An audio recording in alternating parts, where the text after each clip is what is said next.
Hey, DNA. Thanks for joining us on All Access DNA. I'm your host, Kate Wilson. Today, we are talking about patient provider communication and how people make decisions with uncertain information. Dr. Marleah Dean Kruzel joins us to share her research on communication, as well as her personal story, as she is a previvor with a BRCA2 mutation. She also shares additional resources and her TEDx talk. Let's get started.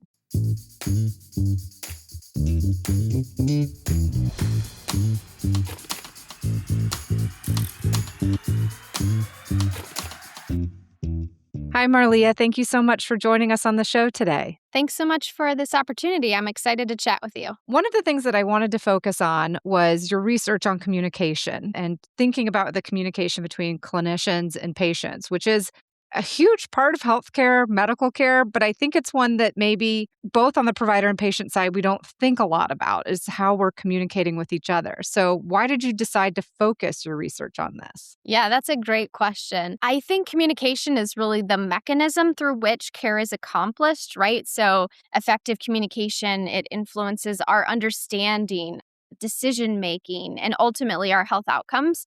But for me, the interest in communication was very personal. My mother was diagnosed with breast cancer when I was 8 years old. And in the years that followed, I watched her undergo surgery on her left breast and then chemotherapy, radiation. And then she had a prophylactic mastectomy on her right breast and then finally reconstruction. So I lived in hospitals for quite a while. And I decided to become a researcher from a very young age, basically because I wanted to give back to the medical community who saved my mom's life. And I knew after those experiences in the hospital that I couldn't be a medical doctor. It was just too difficult from the medical side. But I also really wanted to make a difference in terms of helping patients and their families and clinicians be able to communicate effectively about cancer and medicine overall. And do you recall at the time with your mom, did you feel like that your parents understood what was going on, or you even as a kid? Because as I was listening to you, so you have a TEDx talk, which we'll link in the show notes. I was actually thinking back to, so my father was diagnosed with malignant melanoma when I was 8 years old. Mm. And I was going back and thinking about, did I really understand what was going on? And did I ever even actually talk to a healthcare provider? I was like, I don't even think so. At the time, I probably was more sheltered, not even going to the hospital. So I'm curious to know, like, was that something that you had in your experience, which was working with the healthcare providers? Yeah, absolutely. So I was a very involved 8-year-old. I'm a firstborn, and I wanted to know what was going on with mommy, and I knew something was going on with mommy, and my parents were really great in terms of giving age appropriate information and involving me in ways that they felt was appropriate for my age over like 8 to 12 years old, really those 5 years when we were in and out of hospitals and things like that. So they did protect me a lot in terms of, the extent of it. But when you are in a house where your mother is undergoing chemotherapy and side effects of that, after surgeries, being very careful to not touch mommy in certain places. She was fatigued, right? And so, yes, I saw the side effects of that in the home. My parents included me in a couple key visits when they felt like it was appropriate. And so I think it's really important to involve children and think about, care and communication from a familial perspective. And one of the reasons too is just thinking about, there's the patient provider communication, but then the patient and the rest of the family communication. And then I'm sure there's multiple different types of communication between other groups. So why is communication so important in terms of healthcare? It's not just information giving. There is this kind of back and forth reciprocal engagement that's happening. Yeah, absolutely. I think what's really important in patient clinician communication or patient family communication or that triadic communication where you have both the patient, family members, and clinicians is that everyone has their own attitudes, values, beliefs, and behaviors, and they bring in those things into any conversation. And that is going to influence the communication that occurs between everybody. And so communication is really where decision making happens. the care, people feel empathy from a physician or there's shared decision making going on. Communication, we know from research it leads to better health outcomes.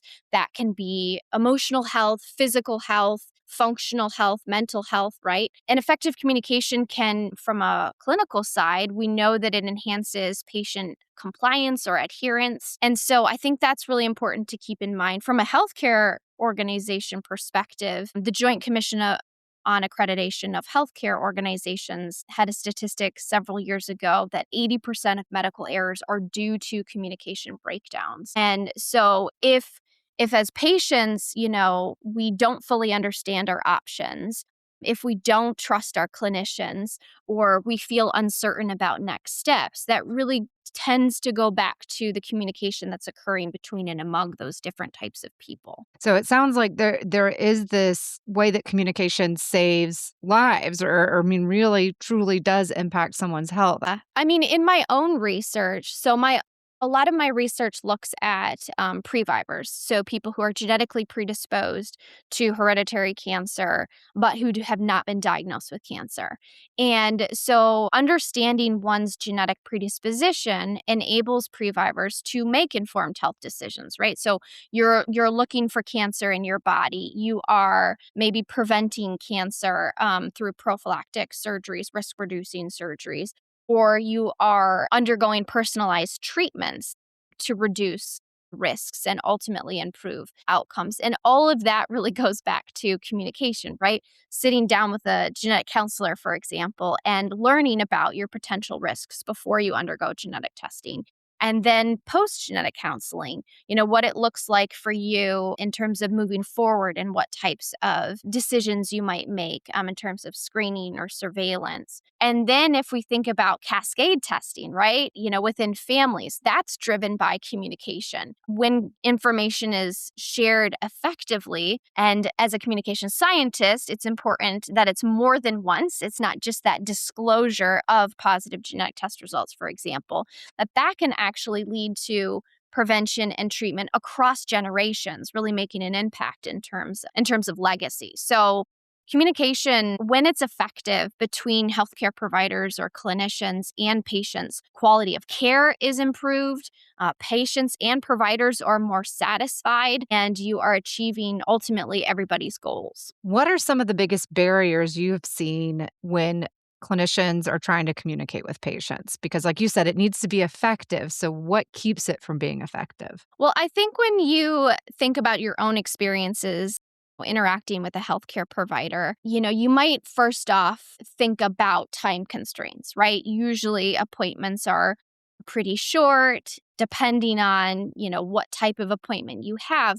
But those time constraints, I think, impact and create challenges for clinicians and, of course, patients too.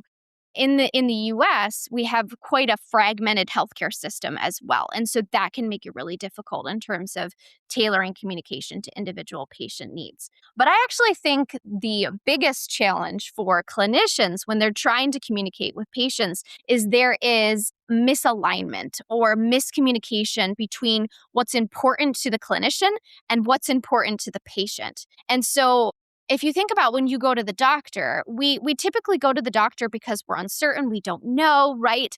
And physicians usually we feel like just want us to get to the point, and clinicians are usually asking questions about our physical bodies. Whereas, patients, we tell a story, we tell a narrative, we recount the symptoms that we've had and for how long and how that relates to our families, right?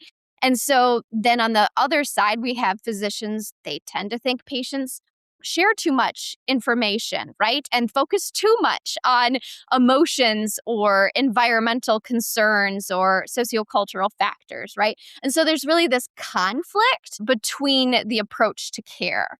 And so I think that's actually the biggest challenge is we come from two different worlds. There's language that, physicians come from the voice of medicine where they're focused on the patient's body, and that's how they're trained for years in medical school. And patients, we seek a more holistic focus, right? The emotional, the social, the psychological dimensions of care. So, the voice of the life world or a biopsychosocial approach. So, I actually think that is the biggest problem when it comes to communication challenges. Yeah, and I mean, it's almost it's different communication styles and kind of not just how they're telling the information, but how they're hearing the information and then using it to try to make sense. Because, like you said, the patient, it's their narrative, right? They're trying to figure out how to pull this into my daily life. And one of the things too that I think is so interesting about communication and science communication is thinking about, disseminating information, telling a story, but how do we do this with things that are so technical? So you Mm. think about like innovative research or things that are going on at some of those diagnostic labs. How do you see people trying to make those transitions from, we have this clinical trial and explaining it to a patient, right? Like why you should consider this. How do you think people can, I guess, use communication and storytelling to take things from research to the real world? Yeah, I so appreciate that question. I think stories, or in my field of communication, what we often call it narratives, that they really bridge this gap between evidence based research, scientific discovery and innovation, and the lived experience of patients. And we know from research about narratives that narratives are a mode of reasoning. It's the way in which we make sense of what's going on in our world, right? It's through stories that we explain and we understand and we make decisions. And so I think when researchers or academics in general are trying to get their research out to the general public, storytelling is a great way to do that. It's beneficial because it grabs our attention, right? They're relatable, it demonstrates authenticity, so these are all really great benefits of storytelling. As just one example in my research, using narratives. So I've conducted probably hundreds of interviews with previvors about their lived experiences. And then I create and utilize actual real language from those patients in the interventions that I create. And the idea is to help people feel seen and heard, give them a space to relate to others when they're trying to make decisions, or even if they don't have a social support system. And so I think storytelling is really the way in which to connect with other people and to make their message memorable. What are some, maybe tips or things that you would tell folks that are listening that are researchers or scientists, like that are struggling with trying to maybe translate their research findings or trying to communicate some of this technical information? Yeah, so I would say first and foremost is to actually try and include, visuals or narratives, right, as a way to connect with your intended audience. And there's lots of different ways to do that in the science communication world. We have infographics as a visual, patient stories as another example. There's op-eds using social media, things like that. But really, when you're using a story, making sure it connects with your intended audience. So, a story about a cancer previvor might look very different than a cancer survivor or someone who doesn't even agree with that label, right? Mhm. Think storytelling and translating research is a muscle that we're not trained in academia. And so, really practicing how to explain your research to a non expert is really helpful. So, you can think about, explaining something to an eighth grade health and nutrition class or something like that.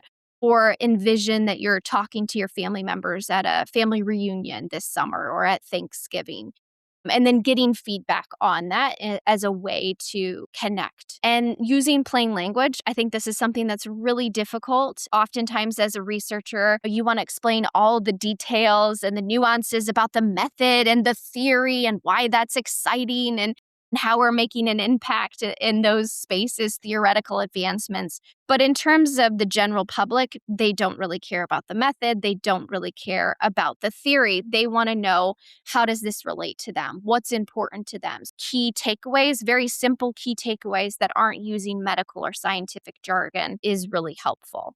I think if you are starting off in this area as well, it can be really helpful to partner with people in your intended audience. So if you want your message to connect with patients with diabetes or with heart disease or cancer, right? Involve them in the process and involve them in the process early. It shouldn't just be at that dissemination phase. Pilot testing materials. So if you're using different types of SciComm products, getting feedback early before the dissemination and then actually making those changes so that we're reducing any possibility for misinterpretation or confusion.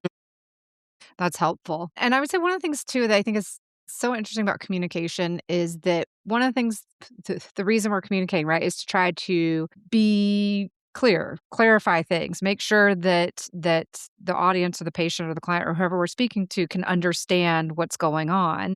And that they don't feel this mystery or uncertainty. And I know that's an Mhm. area that you've also looked a lot at and just thinking about communication is like this uncertainty. I think you said in your TEDx talk, the only thing certain in life is uncertainty.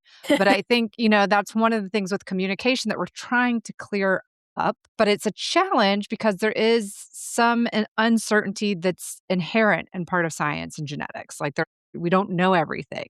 Mhm.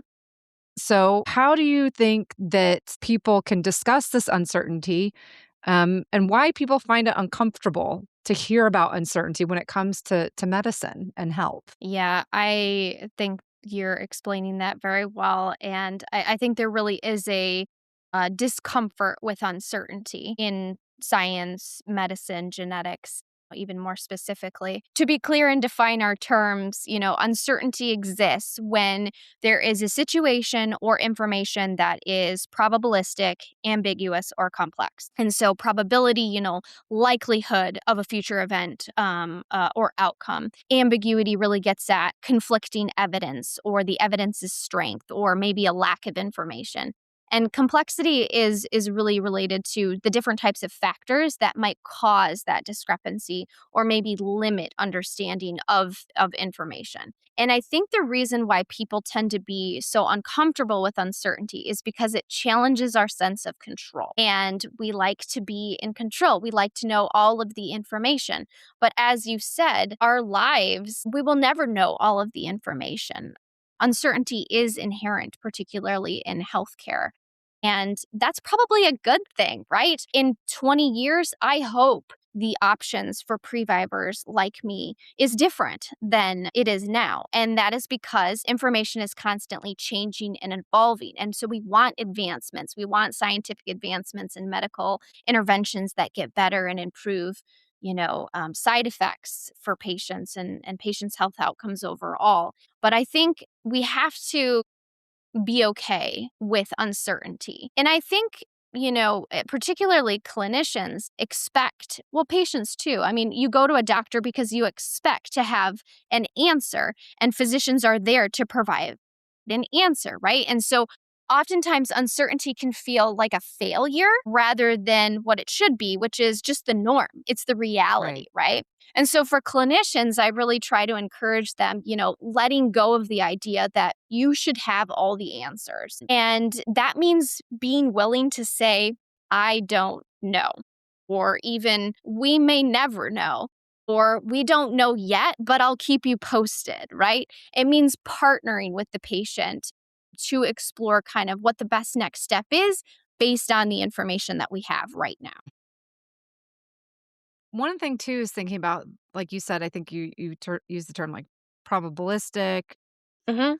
in terms of certainty, like risk numbers, and I'm sure ambiguity as well also plays a role into it. But this uncertainty, ambiguity, how does that kind of impact decision making? Because like you're saying, clinicians should not be afraid of saying, "I don't know," or "This is the best that we know now," but that could change. How does somebody and you who are a patient who have also been through this, like how do you make sense of the uncertainty or making a decision on what treatment to pursue, knowing that something is not certain? Yeah, that's a great question. And I think it's something that can be really helpful for patients to think through. The short answer is that we know from research that decisions are shaped by how we as individuals assess or appraise uncertainty. So do we see uncertainty as a danger, something that needs to be reduced at all costs? Or do we see uncertainty as an opportunity, something that spikes our curiosity. There was some researchers, Alquist and Baumeister,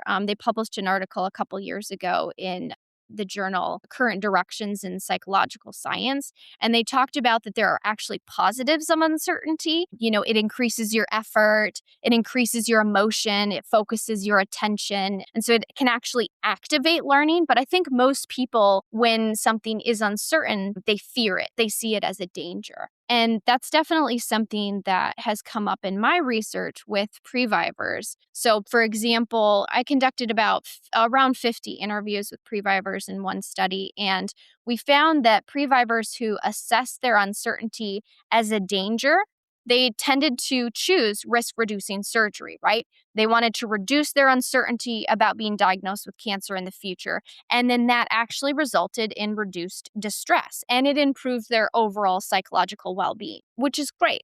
But then you also have previvors who are choosing surveillance, right? And so they're every 6 months going in looking for cancer. And so those previvors initially assessed their uncertainty as an opportunity, and that actually reduced their distress too.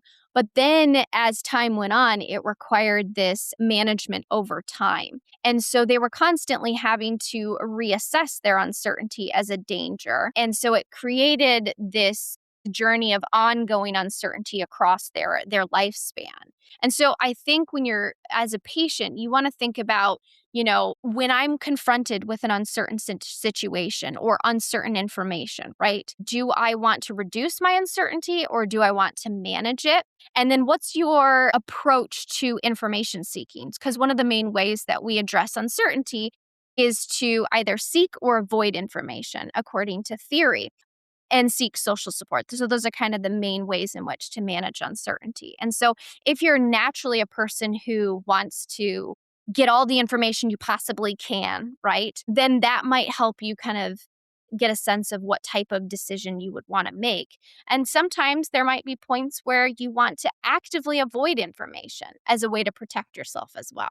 I'm curious to know what you think about some or what you found like that the public thinks in general of uncertainty because from our conversation it's coming to me that there's like this disconnect almost in a way. You have the public that's coming to their clinician looking for an answer, and they don't Mhm. necessarily feel comfortable with uncertainty. You have clinicians that are not necessarily comfortable saying, I don't know. I think in general, many physicians or providers tend to be information seeking and they like to know the information. And so there's this common kind of ground where maybe on both sides people are not comfortable with the uncertainty. I guess, what does the public misunderstand in terms of this uncertainty as it comes up in science or Mhm. medicine? That there's a difference between not knowing or being ignorant versus we cannot know. I love this question and really appreciate your reflection there.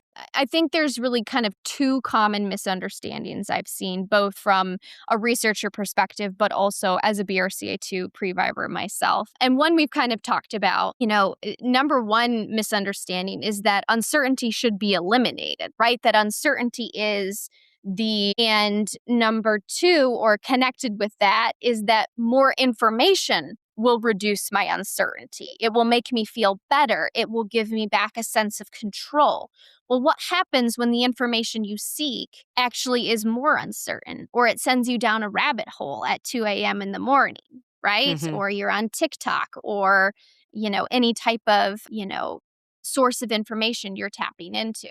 So, as one simple example, I think in the genetic space, often we approach genetic testing from this perspective that information is power, which I completely agree in general. Genetic testing provides us with people like me and other previvors with information that empowers us to make informed health decisions, whether that's risk reducing surgeries or, increased surveillance, for example. But what happens, we know from research, mine and others, is that you test positive and it actually creates other types of uncertainty, which then is required. You have to manage that over time. It's this lifetime coping. So, as one example, people who with Lynn syndrome, there's a big financial component to colonoscopies and other different types of screening. And so you might decide, I want to undergo genetic testing because I want to know if I'm genetically predisposed like family members, but then you test positive and now you have to deal with the effects of that where you are, managing your uncertainty when you are trying to figure out how to pay for increased screening or, waiting for diagnostic test results or biopsy results, right? When there's something that is uncertain that's detected. So I think that's the first one. And then, I think the second common misunderstanding is that if there is uncertainty in healthcare or science or research, then it isn't trustworthy. Mm. And this is again problematic because information is always evolving. And so, we again, as I mentioned earlier, we want medical advancements and we want scientific breakthroughs. And the only way to do that is to conduct more research, is to experiment, and is to wade into uncertain aspects and uncertain areas so that we can get to that point. And my mom, she's a 29-year breast cancer survivor, and she's always said to me over the years, because I've known about my inherited gene mutation for over a decade now, and my mom has always said, you make the best decision you can with the information you have at that time. And of course, she's not an expert in uncertainty in terms of the research, but I think that so encapsulates what I hope patients, clinicians, and family members can think about when it comes to making decisions based on uncertain information. Well, and it sounds too like that's a way to phrase it in terms of communicating that uncertainty. I didn't know if there was some Yes. other examples or things that you recommend in terms of like when a provider is communicating uncertainty, when they can communicate that well, what does it look like? Yeah, that's a great question. I think number one is just to acknowledge that the uncertainty exists, right? Is to verbally call out. Like a lot of times, emotional distress is connected to uncertainty. So asking the patient questions, it sounds like you are concerned about, waiting for these diagnostic test results. Can you tell me a little bit more about that? Or not assuming that they're going to be most concerned, the patient is going to be most concerned about treatment. Maybe they're most concerned about actually driving to the hospital or cancer center to get the treatment or pay for the treatment, right? So, assuming that there's uncertainty there and then asking pointed questions so that the patient can share, and then providing, demonstrating empathy in these conversations, I think is really important. And then also, research says, kind of talking about what is known and what remains unknown. So a physician or healthcare provider can say, this is what we really know based on the evidence right now, but this is what we don't know. And this is what we're going to do. We're going to come up with a plan of action, whether that's seek more information or make a decision now or come back together in 2 weeks, or I want you to go home and talk to your partner about this or your family member about this, but coming up with a plan of action so the patient feels better in the moment, but also has kind of like a plan B. Does that make sense? Yeah, yeah, and I think that helps too because again, there's an action or there's things that we're anticipating, so that does give that sense of, okay, there's some control happening here. Exactly. Exactly. Yeah. Yeah. So it's, working together to come up with that plan of action, giving some sense of control back, but also again acknowledging and setting the norm that there are just some things that we're not going to know. And it's being okay eventually too, it's being okay knowing that the information might change in the future. I mean, you might make a decision as a patient in this moment, in this era, based on the information that is there. But you might look back in 10, 15 years and say, oh, now that we knew this, would I have made the same decision? Like, don't go down that path, right? Because you did the best that you could in that situation at that time. Right, right, exactly. One thing that I think, is probably contributing a lot to this is, and you had mentioned the misunderstanding about like if there's uncertainty, then maybe we should be distrustful, right? Or maybe it's not true. Mm-hmm.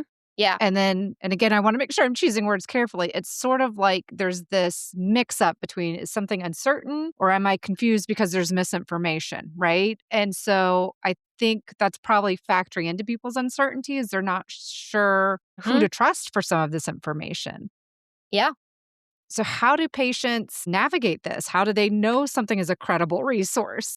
That's a great question, and I really appreciate, you talking through that. Yeah, I mean, as we've discussed, one of the main ways that people, manage uncertainty is through information seeking and, you know, online health information seeking using social media. These are all places that we as patients are going. There is the information or knowledge gap between clinicians and healthcare providers and patients has decreased, right? Because of access. But that doesn't necessarily mean that everything is trustworthy and credible, right? So I think there's a couple things that you can do as a patient or as a clinician who might be seeking health information as well. You're looking for who created this information, particularly if you're on specific websites. Is there a name? Is there the organization? Is it up to date, as another example? Is it something that has a scientific advisory board that checks in and updates information? I think you can also ask the question, does it apply to my situation? And if I don't know, then maybe interrogate that a little bit more. I think general best practices for health information seeking, particularly online and using social media, is to set up a time limit for online searching. So, where you're literally on your phone, 15, 20 minutes, where you give yourself a time zone because then you don't go down the rabbit hole of, this or scrolling here, and then you start to really increase your anxiety and worry about it. And then the last thing is simply, bringing the information to your healthcare provider. And I think that this is something that we're trying to do in terms of teaching digital health literacy to patients and also clinicians and helping them talk about information that their patients are bringing into the clinic. And I think that's so important is to, because we have access to so much information, is it's still essential to talk to a healthcare provider who can interpret it based on your situation. And so I would encourage, clinicians and healthcare providers to be open to having those conversations and to talk about what quality information is, and tailoring that to different types of goals. And I'm glad that you mentioned about like digital literacy, but also working on helping patients understand, but also the providers and how to respond right when that Mhm. comes into the clinic. What would you say gives you hope about the future of science communication, or what do you see are some areas that clinicians should be aware of in the future for like patient provider communication? Good, great questions. I think in terms of what I hope for the future of science communication is that I think academics and researchers, especially post-COVID, are really starting to see science communication as not an add-on, but as an important part of the research design process that can actually directly relate to impact, right? And this is something that I emphasize when I'm conducting science communication workshops. I'm now the chair of the Society of Behavioral Medicine's Public Education Committee, which is trying to help teach academics and researchers about sharing their research with the general public. And so, starting at the very beginning of your research study, when you're thinking about a grant, when you're designing your experiment, who needs to get this information? And how am I going to get that information to them? And then I think, too, what I would love to see is that we're also, first and foremost, sharing our research results with the participants and the respondents who actually participated in our research. I think that's the first step is that we have a duty to our research participants who have contributed their knowledge and expertise and lived experience Mhm. to us. So I think that's one thing. And then I would say as a BRCA2 pre-viver, I hope that more researchers directly interact with the people who they're trying to help and make a difference, right? So the specific stakeholders that they see, right? Whether that is patients or family members, caregivers, clinicians, like involving them and their lived experience, again, very early in the research design process, because I think that's going to make a difference. And it will also build trust and demonstrate care when you are including people who live with this every day in that research design process. I think that makes a big difference. Right, right. No, I think that community engaged, participant engaged piece is so important, and also can really help folks in and researchers strengthen their study design or give them Mhm. other perspectives to consider. And again, ultimately, they're wanting to help these folks or these populations. So, on one hand, it seems like a no brainer, but at the same time, sometimes it's not always factored in. Mhm. Yeah, absolutely.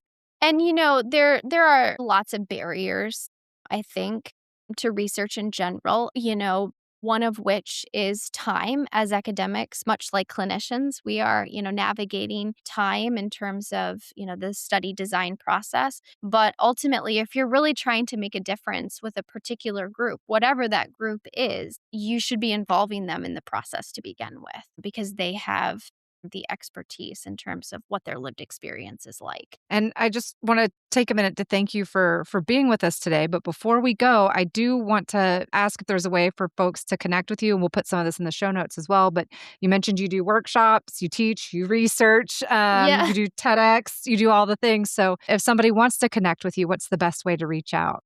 I'm pretty active on LinkedIn. That's my main social media platform. So Marleah Dean Kruzel would love to connect with you there. I do have a YouTube channel. It's got a collection of many of the different types of talks I've given related to family communication about genetic risk information, uncertainty, and decision making. So would love for you to connect there.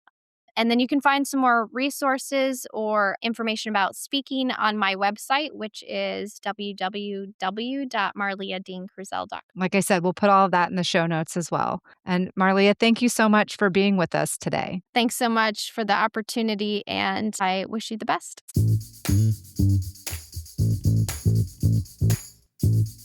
For more information about this episode, visit allaccessdna.podbean.com, where you can also stream all episodes of the show. This link is also in the show notes for easy access. Any inquiries on the podcast can be sent to allaccessdna@gmail.com. Check out our Patreon at patreon.com/allaccessdna and consider donating to get bonus content, submit questions for our guests, and connect with other genetic curious individuals. Note that this podcast is for entertainment and education and is not intended to be a substitute for professional medical advice. Please consult your physician with any questions you may have regarding your health. Please rate and review the podcast on Apple, Spotify, or wherever you listen. This helps other people like you discover the show. All Access DNA is hosted, produced, and edited by Kate Wilson. The logo design is by Designs by NKJ. Thanks for listening, and join us next time.